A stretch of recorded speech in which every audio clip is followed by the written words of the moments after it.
Rise up!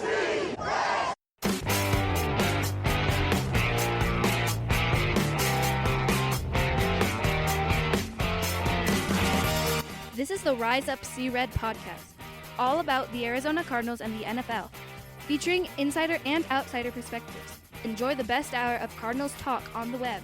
Now here are your hosts, Jess Root and Seth Cox.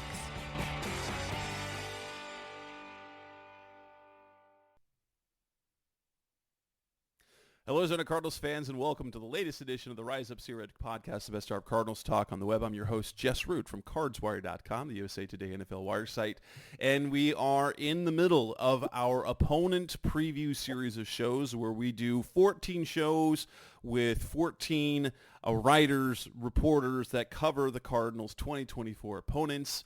And in this edition of the show, I have Alyssa Barbieri, who has frequented the show a few times over the last few years, Bears Wire managing editor, and also my boss. Alyssa, welcome back to the show. Glad to have you. How have you been? I've been good. It's good to be back. We've done this a few times, and every time I'm looking forward to your message because it kind of tells me, oh my God, my goodness, football season's coming back. So I'm like, yay. Even though it's been nice to enjoy the off season, but I mean, I've been ready for football. I mean, I'm just ready to get back at it and excited to be back here previewing another Bears-Cardinals game. Yes. The Cardinals face the Bears at home in week 9. Going to be an interesting part of the season for both of the Bears, who are a team that they're excited. So we're going to take our time to get to what's coming for this season. We want to look back at last year, the very busy off season that they've had this year, and then moving ahead to kind of expectations for the 2024 season. Last year, they beat the Cardinals and in Chicago 27-16. They got to Kyler Murray a few times. They finished 7-10.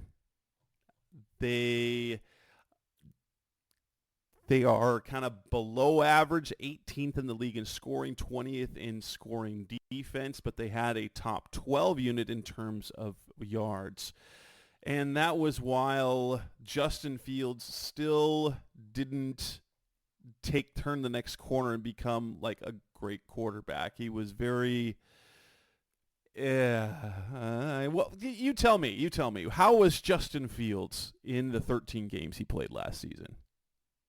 Yeah, I mean, looking back at it, inconsistent's the word that came up a lot. And I think we talked about that at this point last year is like, what are you looking for out of Justin Fields? And it was consistency. That was the way that he was going to prove that he could be the long-term answer for them. And unfortunately, that just didn't work out. We were waiting for him to take that step forward in the passing game, which, I mean, there's no denying he's just an electric playmaker. Just his ability to just like flip games sometimes is incredible, and what he can do with his legs and what he can do with his arm. It's just more consistency at all levels, especially like those short intermediate passes and kind of taking what the defense is giving him when he kind of wants to just, hit a big home run ball sometimes, or he's overthinking. His processing was an issue as well. So, I mean, at this point, looking back at him last season, obviously he was hurt, missed a month with that broken thumb, so which allowed Tyson Bagent to kind of step up on there. And hey, they found a solid backup in the process, so I guess that's a good thing. But yeah, looking back at it, he just didn't take the next step forward that the Bears needed to see in order for them to pass up on taking Caleb Williams, which, I mean, at that point of the season, having that Panthers number 1 overall pick, we knew for a while that the Bears were going to have that number 1 pick. It was just a matter of when. And so Justin was going to have been just absolutely incredible for them to pass on the opportunity to draft Caleb Williams. And even though, Justin's teammates last season, they really were beating the drum for him to stick around with him because he did make progress. That's the thing. It's just, it wasn't enough, especially when he is entering the last year of his rookie deal, and you would have had to have paid him. And it just, moving on from him and then going with Caleb and resetting the rookie contract. And it's just going to help the team in the long run. And, Justin was, he made progress, and I think that going to Pittsburgh will be really good for him and getting to work and learn from Russell Wilson and with Mike Tomlin in a functional organization. I think will be really good for him. But unfortunately, he just didn't do enough to, supplant himself, to establish himself as the long-term answer at quarterback for Chicago. Aside from Fields, then, what were the highs and what were the disappointments from last season? Yeah, I mean, there were a lot of disappointments. I mean, looking back at the season, it truly feels like they were two seasons in one. Because like it's hard to kind of do an overall because the first half of the season, it just felt like everything was burning to the ground. I was waiting for Matt Eberflus to be fired in the middle of the season, like at week 3 or 4 We after start that out Kansas 0 and City game. 4. Yeah, it was bad. And if they had lost that Washington game on Thursday Night Football, I was waiting for it. So like that was a big turning point. But the first half of the season is the disappointing part, just like in terms of the defense, especially because this was year two. This is Matt Eberflus. He's a defensive guy. They hadn't really addressed pass rusher at that point, and the defense was just. I mean, the secondary was getting burned, but they weren't getting helped by the front seven either. I mean, there are a lot of new guys there, and they're really, some of them are learning the defense and they're building that chemistry. So like things started really slow. I think again when you look at low lights, it's getting swept by the Packers again. Just like they have not beaten Green Bay since 2018, which is just ridiculous. You have to win those division games, especially against your rivals. Things like that. But when you look at like the high moments, I think it really started after they traded for Montez Sweat. I think it just really flipped everything. And his impact on that defense and what they were able to do, you talked about that the defense is more kind of middle of the road. When you look at them in the back half of that year after they acquired Sweat, they were a top 5 unit just in terms of what they were able to do takeover wise. They had the most. They were tied for the most with San Francisco, which is just really incredible, especially interception wise. Jalen Johnson having his breakout year, finally getting that Pro Bowl nod that he deserved. I mean, the defense, I think that's one of like the highlights coming out of the season, not necessarily how it started. And again, like it feels like two completely different seasons. It was crazy to kind of watch it and just how it went from panic mode in the first half of the year. And then things really started to turn a corner when they got Montez Sweat. And the offense is also making strides. They had, the top run game again in the league. Justin Fields is a big part of that. That's going to be a question heading into this season because you're not going to have a quarterback who's going to be running as much as Justin did. So, I mean, but looking at the defense and what they were able to do, I think it really sets up a big year for them to take a step because they had a lot of impact rookies as well. I think that look like they can be cornerstones on this team. Darnell Wright at right tackle. He had a really solid rookie season. I think that now he has a whole offseason to learn and to continue to train. And he's someone I'm going to be looking at as a potential breakout player this year. And then you have, Javon Dexter, who didn't really start. He was more of a rotational guy behind Justin Jones, who is now in Arizona. So now Javon Dexter is going to have that opportunity to step into his starting role. And listening to Montez Sweat talk about him, he's someone who could also potentially have a breakout year. Tyreek Stevenson really came into his own opposite Jalen Johnson last year, especially in the final 7 games of the year. So they have a lot of second-year players kind of coming into it as well. I think that they ended the season on a real strong note outside of losing to Green Bay again. I think when you look at the highlights, the defense is the big one because they had the most returning players. I think all the starters except for Eddie Jackson, who was released, and Kevin Byard stepping into that role at safety, and then Javon Dexter stepping in for Justin Jones. But I think the defense was a real highlight last season. I think also DJ Moore. It's crazy how many. It's crazy that happened last year. It feels like it happened a couple of years ago that they got him. He stepped into this offense with Justin Fields, and it wasn't a top passing offense. And DJ Moore still went on to have 1,300 yards, had a career year, even in one of the worst passing offenses in the NFL. It's just crazy what he was able to do. And now looking ahead, not to jump ahead, but now he's still going to be the top guy in a receiver room that has probably one of the best receiving trios. We'll see. I mean, Rome Odunze needs to prove it first, but it's just really exciting to kind of see what DJ Moore was able to accomplish. Cole Kmet had a career again in a passing offense that was among the worst in the NFL. It's just kind of crazy to think. But I think the foundation, like, you look at the positives, I think the foundation and some of these pieces in place, this roster that Ryan Poles has built in now 2+ years, I think that was one of the big positives that kind of come out of this season.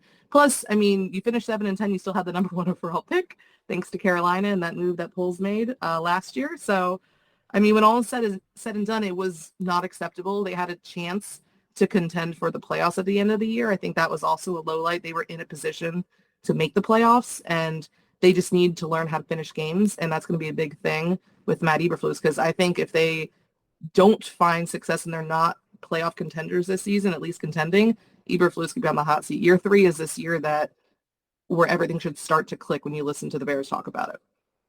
Coming up next on the Rise of Sea Red podcast, Best Our Cardinals Talk on the Web. Let's move on and focus on the many, many offseason moves the Bears have made. That's coming up next on Rise of Sea Red. We're back on the Rise of Sea Red podcast, Best Our Cardinals Talk on the Web. The offseason goes. They trade Justin Fields to the Pittsburgh Steelers. Did you expect the Bears to be able to get more, because things lingered and lingered and lingered, and it felt like there was almost no market for Fields by the end?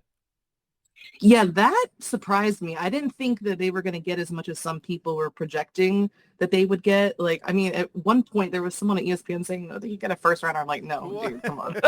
That's not happening.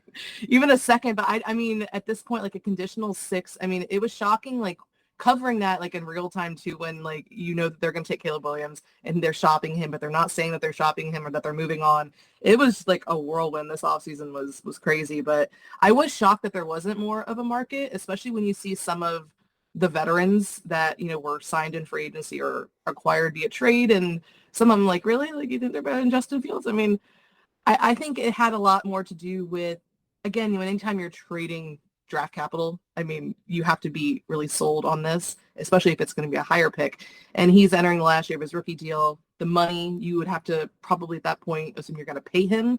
So I could see the reasoning behind it, but still like a conditional 6 surprised me. But I wonder if they could have gotten more, and this was more Ryan Poles, like as he talked about, how Justin Fields talked about it too with the Pittsburgh media, how, you know, Poles was really upfront with him, communicated well, wanted to make sure that they were going to send him to a situation that was going to be best for him. And I mean, that's very rare to have like a GM just kind of, you know, involve the player and be like, okay, so where do you want to go? Especially when he probably could have gotten maybe a 5th. I don't know, like, you know, what that was, but I was shocked that he didn't have more of a market. But I mean, I think Pittsburgh's a good landing situation for him. And I'm hoping, obviously, at bias, he has to play 51% of the snaps for that 6 to become a 4th. So I'm just, you know, fingers crossed. Not that I'm wishing injury on Russell Wilson. I'm just hoping Justin beats him out somehow. Then Pittsburgh, who now is with their starting and their backup quarterback, have the least amount of resources tied up at quarterback than like any team ever. Crazy. And while Russ is still getting paid so much by Denver. My goodness. Oh my goodness. My goodness. It could be worse. We could be Denver. That's true. That's true. That's true. And their decisions now are Bo Nix and Zach Wilson.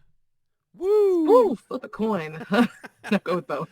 Other moves this off season. So they go and they get Keenan Allen. Okay, that's good.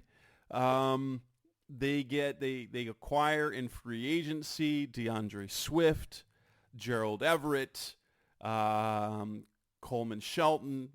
They bring back Mercedes Lewis for another year. I cannot believe that dude is still playing in the NFL. Free agency. Who were the impact losses, and who are going to be the biggest additions that they made?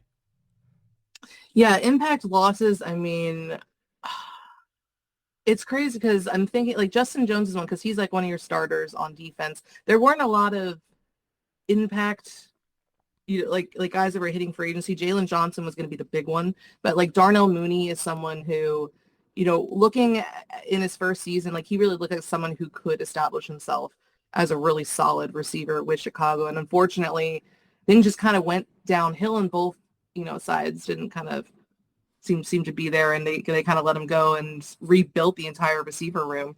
But yeah, like I think Justin Jones was solid, really came into his own, especially when Montez Sweat joined the defensive line. He's someone who I thought that they were going to bring back, but looking at the kind of money that he got from Arizona, good for him.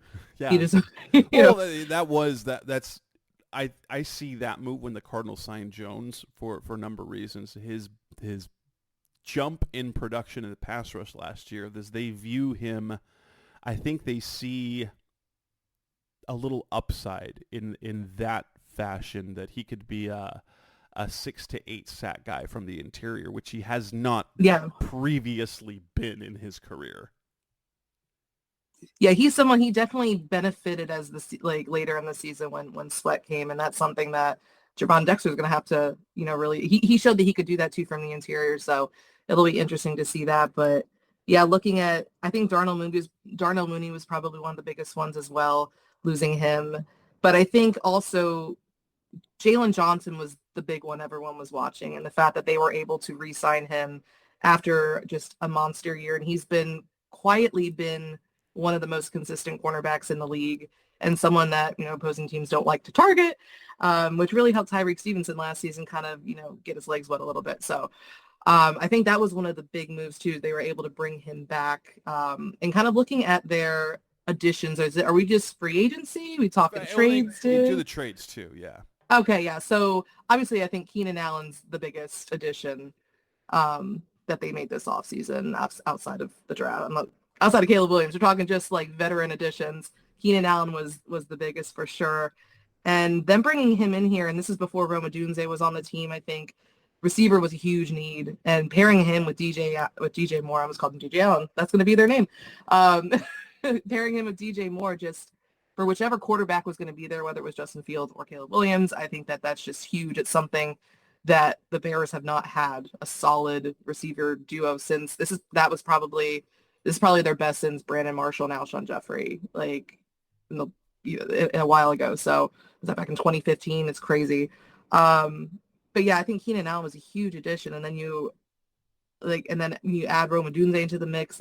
It's crazy because looking at the Keenan Allen edition, I was like, okay, they're going to sign him to an extension.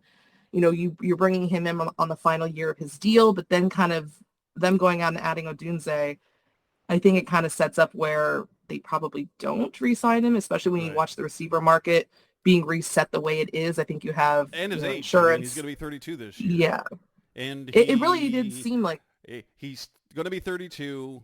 He misses games regularly, and not to take anything away from still puts up 1,000 yards. Right, he had 1,200 yards in 13 games. Crazy.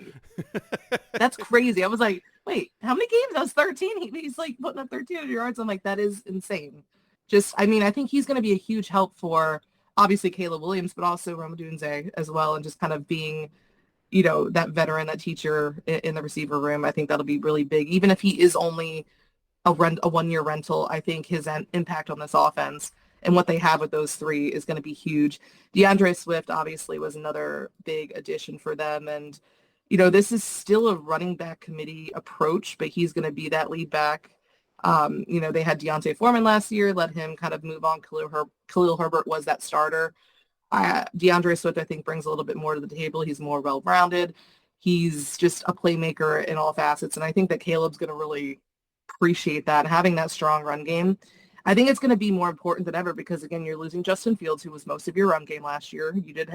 They had the top run game, I think, the previous 2 years, but that was just all Justin Fields. So, the pressure is going to be on DeAndre Swift and Roschon Johnson and Khalil Herbert. We'll see if they can, because to help Caleb out as much as possible, you're really going to need to get that ground game going. So I think signing DeAndre Swift was a move in the right direction. Didn't overpay him too much when you kind of looked at, I knew that they were interested in Saquon Barkley as well, but, that would have gotten a little too expensive for them.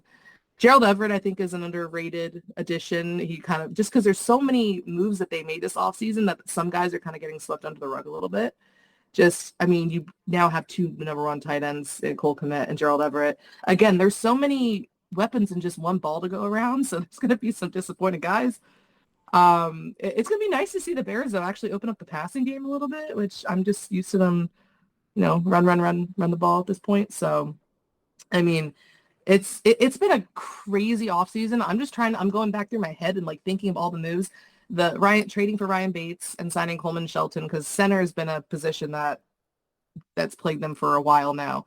And to see Ryan Poles went out there and got 2 guys. So they're currently competing for the starting job. Coleman Shelton does have more experience at center, but also if he wins the job, Ryan Bates is going to be a really solid reserve along the interior, especially with Nate Davis. He's had some issues with injuries and just kind of not being available. So having that having that depth is going to be really important for them as well. I'm going through like all the additions in my head. I'm like, who am I missing? I'm like, I need to be looking at all of them. It's been crazy to keep track of. But like mentioning before, Jalen Johnson, he was already on the team, but re-signing him was huge.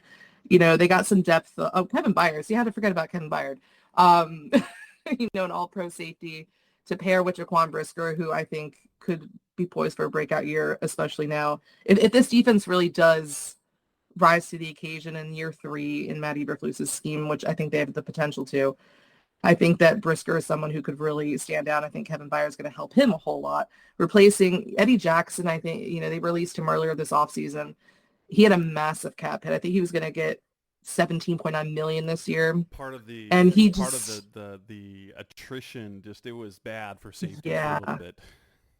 Yeah, and he hadn't been the same. Like he had a really strong start to the year, the previous year before he got hurt, and just wasn't able to kind of regain the magic that he had in the first couple of years in his NFL career. So it was a move we expected, but going out there and getting an established veteran to replace him is really good to kind of keep this defense consistent. So I mean, there's so many moves that they made. Jonathan Owens getting some good depth at safety, because Elijah Hicks was someone that they had, and he really, when he had to go in there, it wasn't it. So I think just really adding, even when you weren't adding starters, you're adding depth at key positions, Right. which I think was really important for them to do. I mean, Ryan Poles has done, like when looking back at what this roster was after Ryan Pace left, it's incredible what he's done with it in such a short amount of time. So, I mean, I've just been really impressed with it. Like they didn't have a lot of big splash moves in free agency, and the trade market, this offseason. But I think when you look at it, I think they can be impact moves. And then you go to the draft, only 5 picks, and one of them they used on a punter. But And it was obviously, 4 originally. It was 4 originally, and then they traded back up into the draft. And so but obviously the 2 top 10 picks, 2 impact players in Caleb Williams and Roma Dunze. How good, like, was it always Caleb Williams? Was there ever any doubt? Did they really ever consider Jaden Daniels or even Drake May, or was it always going to be Caleb Williams? Yeah, it was always Caleb Williams. I mean, I think they knew that. I think they knew that going into the combine, which is why they were trying to move Justin Fields as soon as possible, so they could officially kind of, you know, just, hey, Caleb's our guy without officially saying that. But yeah, I mean, the fact that Caleb Williams took one top 30 visit, it was to the Bears. The fact that the Bears hosted only one quarterback for a top 30 visit, which was Caleb Williams. I mean, I think it speaks volumes that he's been the guy, and I think his talent speaks for itself, obviously, watching the tape. And I think the big thing, because there was a lot of just rumors and reports out there just like questioning him, his character and him as a person. And I think they just wanted to do their due diligence, because obviously the talent's important, but so is the character. And I think if we've learned anything, it's like, I can't believe some of these ridiculous reports and stories that were circulating when he has just been nothing but like a great guy since he's joined the team. And even before that, from multiple reports around the league, like, the Bears, I think like them going with him,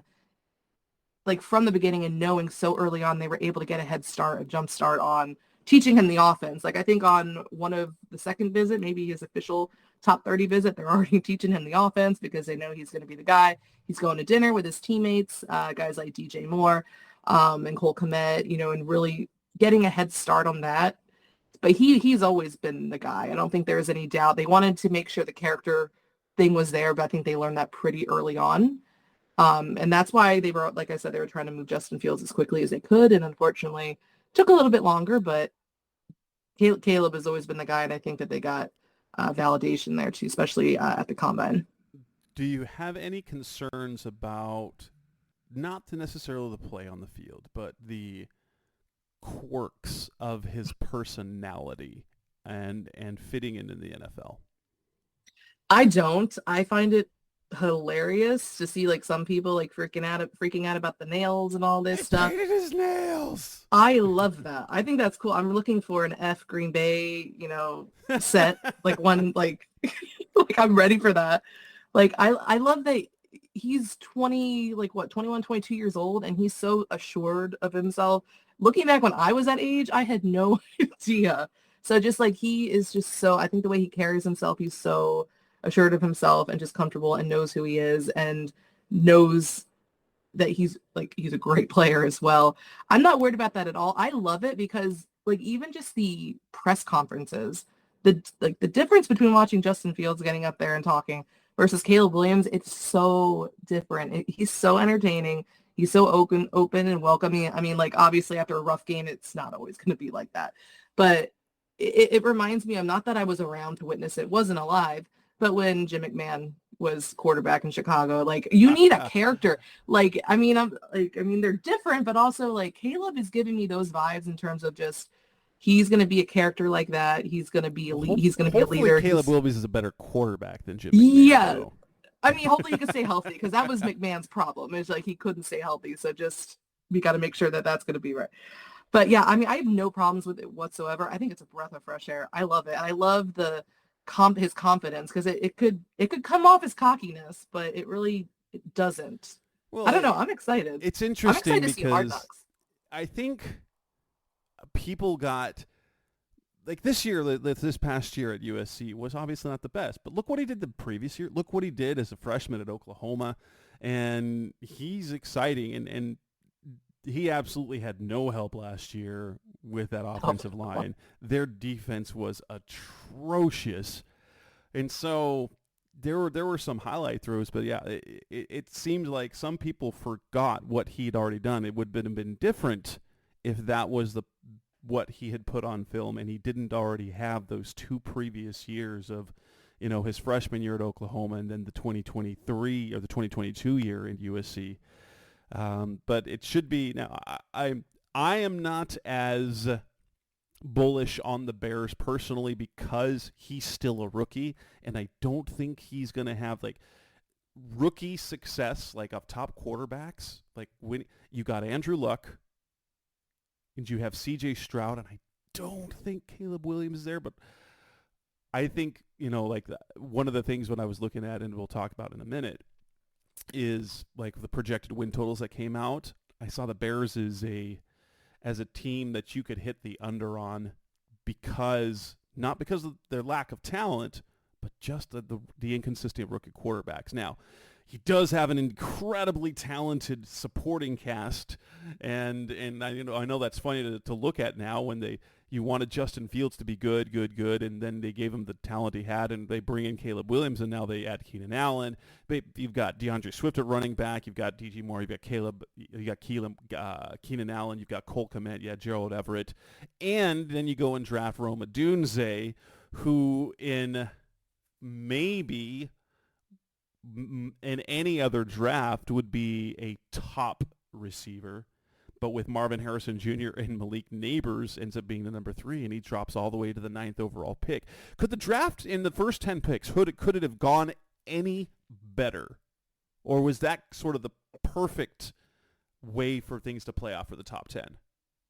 Yeah, no, that was the perfect way, especially looking at, I'm trying to remember, it was either the Bears behind the scenes show or the one on Roku where, it was showing the, inside the Bears draft room, and they were after they got Odunze, and like they were keyed in on him. Obviously they knew they were going Caleb, but they were keyed in on Odunze like from after that. And listening to, I think it was assistant GM Ian Cunningham, he was like, we got our top 2 guys. And so it really sounds like they had Odunze ranked really high on their draft board. So it could not have worked out better that they landed both of those guys. It was weird, too, the fact that, they were training beforehand with Keenan Allen and DJ Moore. Like, I'm just like, did they know something that we didn't know? They were on the same flight together. It was kind of figured or hoped that and the way that played out, it was understandable because, you knew the first 3 picks were going to be quarterbacks. You knew that barring something weird that Harrison was going to go next. There was the thought, and I think the Chargers being with Jim Harbaugh, that sort of locked in a tackle, even though, when they cut when they cut Mike Williams and they trade Keenan Allen, you're like, they need receivers. And so a lot of people I had them pegged to get Malik Neighbors because they had no receivers left. But that's Harbaugh. That's Jim Harbaugh trying to build that offensive line. It makes sense, and I think ultimately I had Odunze falling to the Bears, kind of an ideal situation. How much do you think he can produce as a rookie in a room that includes DJ Moore and Keenan Allen? Yeah, that's the question. I mean, like I had mentioned before, and it's just the three of them, and then you have Cole Kmet, Gerald Everett, DeAndre Swift. I mean, you're going to have other receivers, not that Tyler Scott's going to be more involved, but there's so many weapons and only one ball to go around. So it's going to be really interesting. I know that the three of them, DJ, Keenan, and Rome, there's like this inside joke that it's a race to 1,000 yards between the three of them.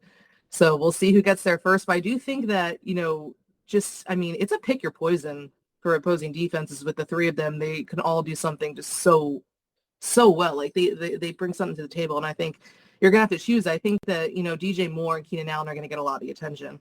So I think that could open up Rome to really have, a sneaky season. I don't know if he's going to get to 1,000 yards, how many catches he's going to have, but he's Caleb's buddy at this point too. So he's someone who I think, maybe he does develop into his favorite target down the road. I still think that DJ Moore is going to lead that receiving room. I think he breaks 1,000 yards for sure. It's just, like you said, it's going to be interesting to see just how much he's utilized because there's so many mouths to feed on that offense, which is crazy. So I am expecting, obviously, the passing offense to be much better this season than it has been in years past. But, I think Rome also, one of the things that was interesting during minicamp is, special teams coordinator Richard Hightower, he was talking about Rome Odunze potentially being a punt returner, which is something he didn't really do a lot at Washington. He was brought in on, a couple times and he had some impressive punt returns, including one for a touchdown last year, but he's someone who is definitely in contention for that role too. So I'm like, they're going to try to utilize him as much as possible, I think. But it'll be interesting. Can two of those receivers get to 1,000 yards? You'd hope so. You'd hope so. Yeah, we've seen that Keenan Allen can get to 1,000 yards in 13 games. I hope he plays more, but we shall see. It's going to be interesting, but I just can't believe how quickly this receiving group this is the best receiving group they've had ever in 100+ years. That's insane. This is where receivers go to die, as Musa Muhammad once said. So it's crazy that they have just this receiving trio.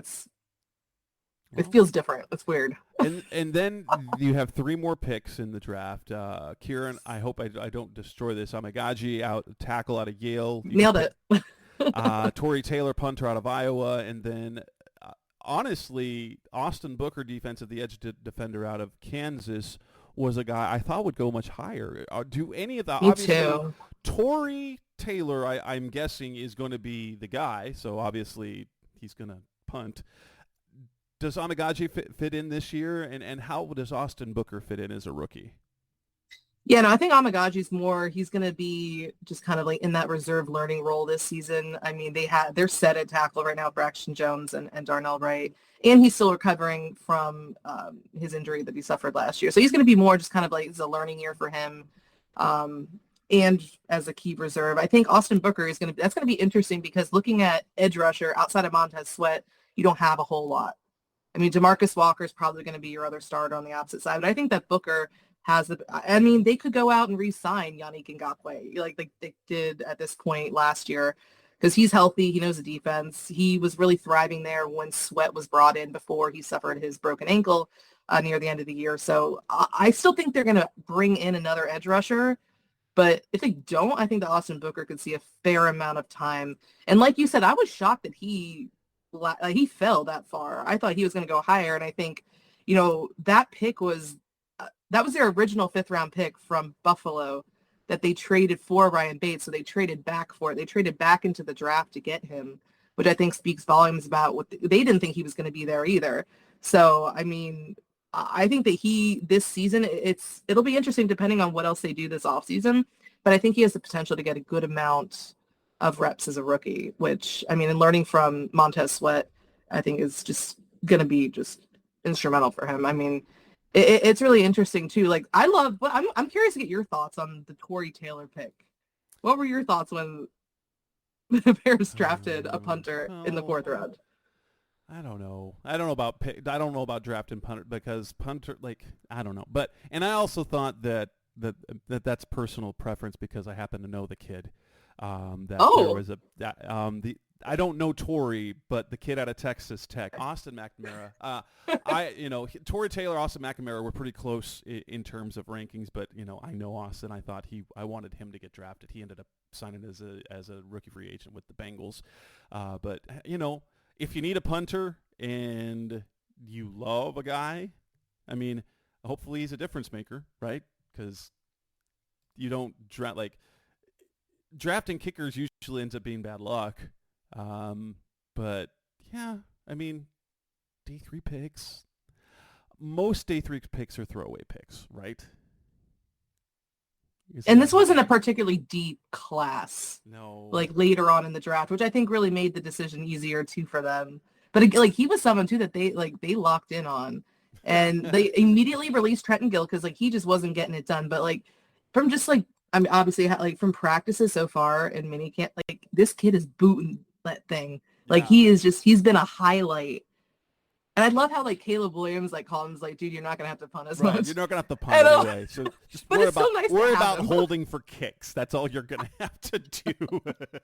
but when those chances when you do need to punt, I mean, just like boom that, like let's go. So I mean, he's been like the highlight so far. Like training camp, it's gonna be so much fun, I think. But yeah, I mean, it shocked me, but I was happy. I like I like how they went about their draft. There wasn't. I mean, they got their top as soon as they got Caleb in Rome. I think it was an A plus draft. Right. I mean, it didn't really matter what they did after. No. Love the Austin Booker honestly, if those two work out, it doesn't matter what happens with the rest of them. Honestly, exactly. It's nice to get contributions from day 2 and day 3, but if you nail 2 top 10 picks, you're in a good spot.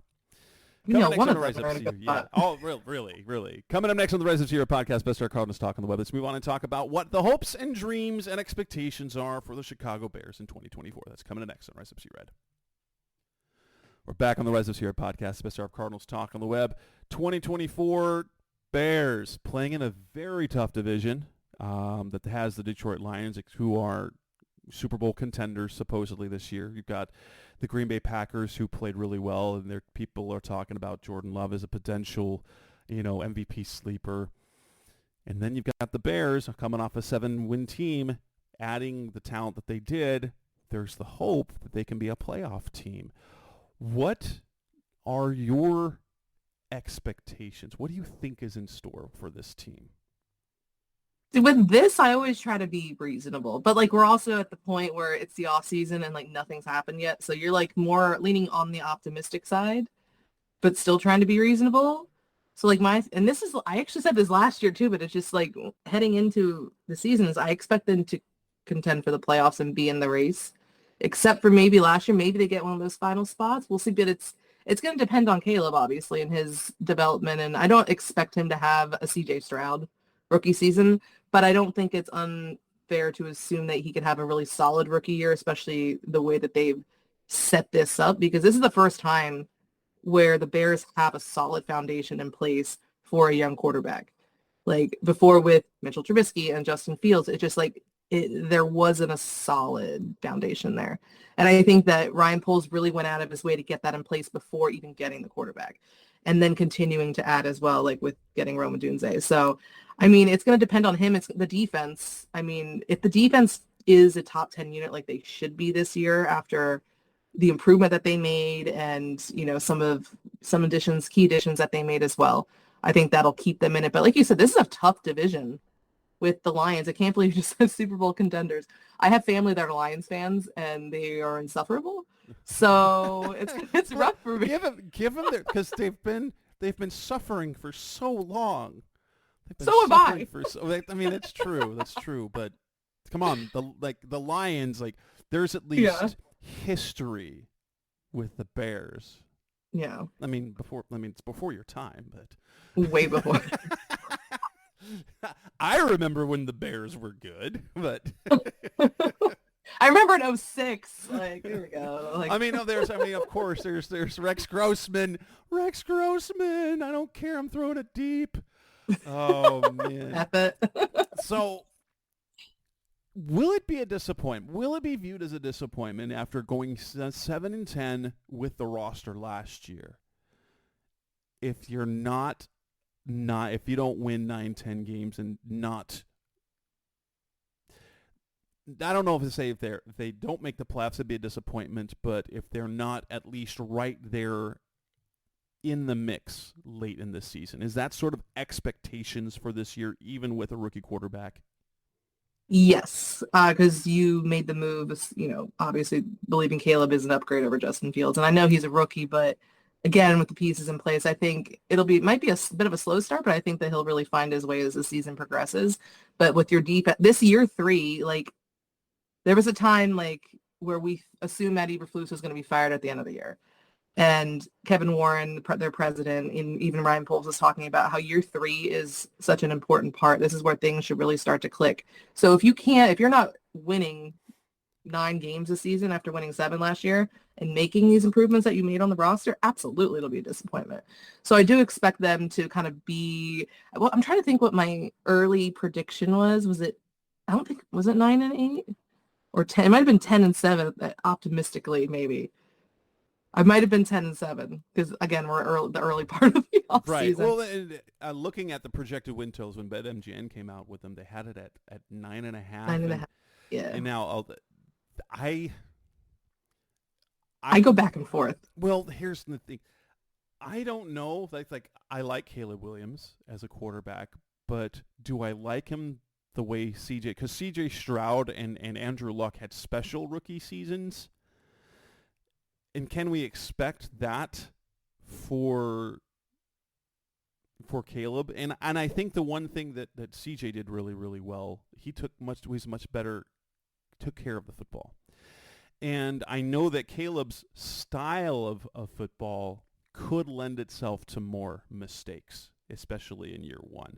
And so I looked at when the projected wins now 8.5 wins. That's a real, if those the sports books that are at 8.5, that's an impossible pick for me.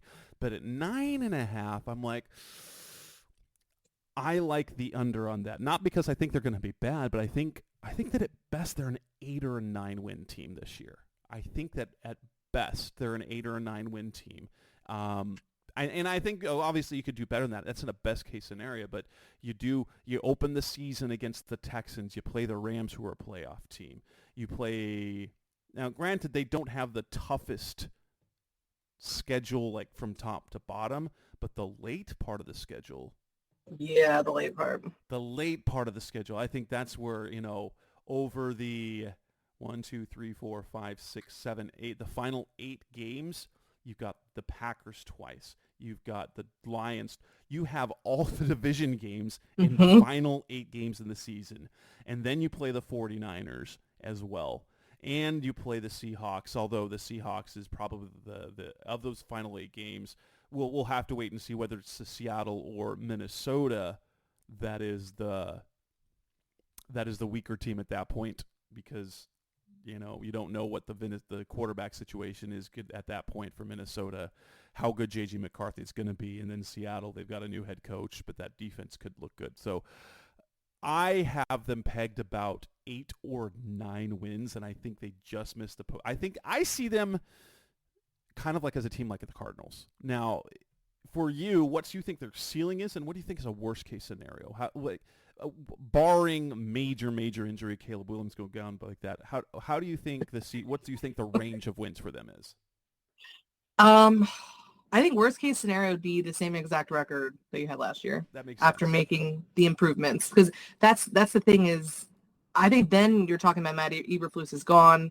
Then we have to start this whole process over, and that's the thing that kind of going back to the quarterback situations and the development is there's always been this turnover with the quarterback. So like the Bears drafted Trubisky, then they fired John Fox and brought in Matt Nagy, and then they draft Justin Fields and they fire Nagy, and then they bring in Eberflus. And the thing that you want to avoid is that happening again, which is why it would have been like best case scenario to just clean house But I mean, they really believe in Matt Eberflus. So like worst case scenario is they go 7-10 again. They fire Matt Eberflus, and then you have to start all over again, and it's just a mess, I think. Best case, looking at their record, like you said, that last half, who made this schedule? Because that is just rude. Like, I remember looking at that. I didn't realize, I'm like, they have all the division 6 opponents. NFC North games Like, in the final 8. That's wild. That's nuts. And including one on Thanksgiving. I'm just like, can we not? And then 2 on prime time. It's crazy. But ceiling, I would probably, like, absolute highest, I'd 10-11. Yeah, that's I think, which is fair because that San Francisco game sandwiched right in the middle of these division games. Like, why? That's just on just the road rude. in San Francisco, a team that is absolutely loaded with talent across the board. Yeah. But it does help too. I mean, at this, looking at it, it's like, ugh. But at the same time, better it be at the end of the year of Caleb's rookie year than at the beginning, because that would just be a mess. Yeah. So, like, I mean, it'll give him some time to develop. Have a chance to stack a few wins early. I mean, you've got the opener against Houston. That's a tough game, but the Colts, the Rams, they open actually against Tennessee and then Houston. So they have, that Houston one's on Sunday night, I think, week 2. Yeah. That's weird, because you know what? I'm looking at the Pro Football Reference. They don't have a week 1 game listed. Oh, did they cancel it? What's going on? What? I just noticed that. Yeah, you're right. Did we get a win? I don't know.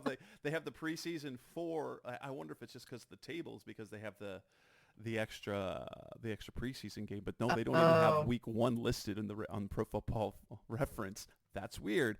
So yeah, they could potentially, like, if they could catch fire early, because you could beat Tennessee, you could beat Indy, you could beat I hope you think you can beat Carolina.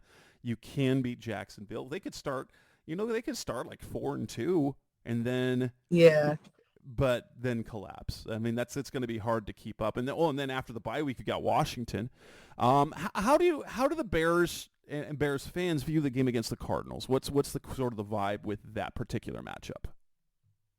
I mean, I haven't really gotten a vibe about it yet. It's at this point, though, with some of the more optimistic fans are probably like, oh yeah, that's a game we should win.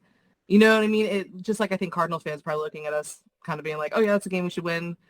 I think we had the same thing last year too. Right. Can win. I see these two teams as being very similar even this year. Yeah.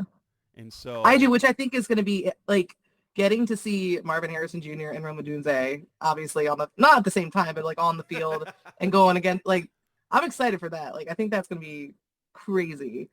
I think that the Cardinals are, like, an underrated team this year, because, like, a lot of people are sleeping on them. Yeah. I think that people are getting a little too hyped on the Bears. I mean, I think that they're going to contend for the playoffs. They might sneak into that last spot. It's going to be rough in this division.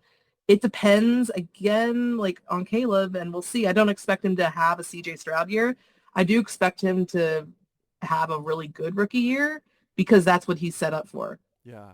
Like, in past years, that has not been the case. And if you can't, I know you're a rookie and there's growing pains. I understand that, but you should still find success in the rookie year and be the best rookie quarterback this season, I think. So, I mean, it's there. Well, and making the playoffs, making the postseason depends so much on division play. Yeah.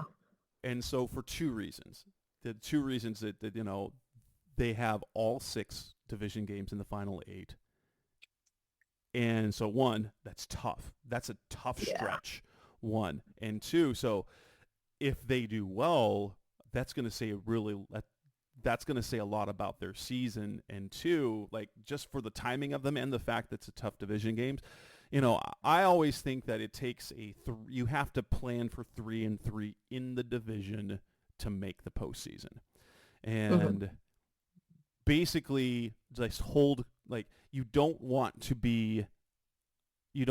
lose tie breaks to 2 teams. You can either not have any division tie breaks at all, because you split, or you hold it over one and get swept by another.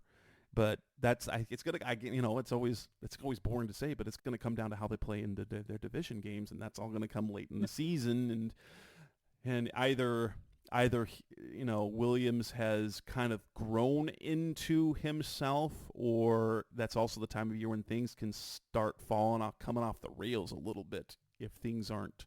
So it's gonna be a fun season, I think, for both the Cardinals and the Bears. I personally have the Cardinals, just like the Bears, in that 8 to 9 win range. That I think that they will, the end of the season, their division games, so the Cardinals end the season against the Rams and the 49ers in consecutive weeks. And like I did my game by game, and I had them at 8-7 going into those two games and losing the final two and missing out on the playoffs. So I see the Cardinals and Bears very similarly in terms of what they've got. The difference is that Kyler is ahead of Williams in terms of quarterback play, but the Bears Bears definitely on offense have the slightly better group of talent. The receiver room is great, and then they have a little bit better defense than the Cardinals. They'll have a much better defense than the Cardinals on paper, but they do play in a harder division, at least top. I don't know. They're very similar because they're both, Yeah. That final stretch, like looking at it, the one thing I will say is that last season the Bears and they played some tough teams in the final stretch. Is like that's when they were really hitting their stride at the end. Like when they were playing, the Browns, who they should have beaten, and they were playing the Lions, who they should have swept, but they won one. And playing Green Bay, who was really hitting their stride, and then they had the Cardinals and Falcons, who, the Falcons especially just. But I mean, they went 4-6. They won 4 of their last 6 games to close out the year. And looking at the division schedule, I mean, that's a tough stretch at the end. But I mean, I think I don't know. I feel like they settle in as the season goes on too. So, and the thing is too that Shane Waldron's taking over as offensive coordinator, so they're learning a new offense as well, which is why it's so beneficial to have that easy start just before things really start clicking into place.